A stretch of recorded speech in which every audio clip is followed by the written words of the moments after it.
ഇന്നൊരു ഫോൺ ചെയ്ത ഒരു കസ്റ്റമർ എന്നോട് ചോദിച്ചേ, ഷാമ്പു ഇടുമ്പോൾ കണ്ടീഷണർ ഇടുമല്ലോ, കണ്ടീഷണർ ഇടുന്നതിൻ്റെ കൂട്ടത്തിൽ തന്നെ ഹെയർ മാസ്കും ഇടണോ എന്ന് എന്നോട് ചോദിച്ചു. കാരണം അവർ വേറെ ഏതോ ഒരിടത്ത് പോയി, ഇതിപ്പോൾ പാർലറിൻ്റെ കാര്യമൊന്നും പറയാനേ പറ്റുന്നില്ല. പിന്നെ മെസ്സേജിലൂടെയും അല്ലാതെയൊക്കെ എന്നെ വിളിക്കുകയും മെസ്സേജ് ഇടുകയും ഫയർ ചെയ്യുകയാണ് എന്നെ. എന്തിനാ നിങ്ങൾക്ക് നിങ്ങളുടെ കാര്യം മാത്രം നോക്കിയാൽ പോരെ, നിങ്ങൾ മറ്റുള്ള പാർലറിൻ്റെ കാര്യം എന്തിനാ പറയുന്നത് എന്ന് പറഞ്ഞിട്ടാണ് ചീത്ത വിളി കേട്ടോ. അതുകൊണ്ട് അതും പറയാൻ പറ്റുന്നില്ല.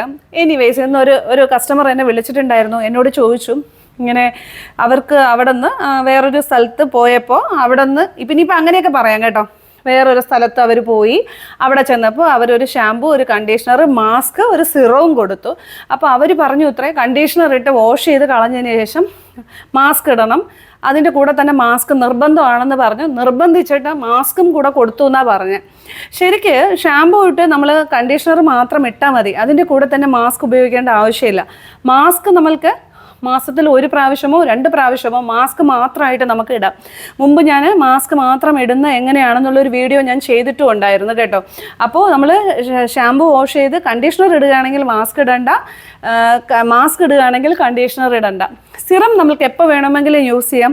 ഇത് നമ്മൾ തല കഴുകിയാലും യൂസ് ചെയ്യാം, തല കഴുകിയില്ലെങ്കിലും നമ്മൾക്ക് സിറം യൂസ് ചെയ്യാം. സിറം ഒരു സൺ പ്രൊട്ടക്ഷൻ പോലെയാണ്.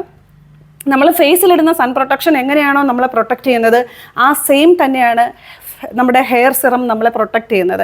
നമ്മൾ പുറത്ത് പോകുമ്പോഴും നമ്മളെ ചൂടിൽ നിന്നും പൊല്യൂഷനിൽ നിന്നും എല്ലാം നമ്മളുടെ മുടിയെ പ്രൊട്ടക്റ്റ് ചെയ്യുന്നതിന് സിറം നമ്മളെ ഭയങ്കരമായിട്ട് ഹെൽപ്പ് ചെയ്യുന്ന ഒന്നാണ്.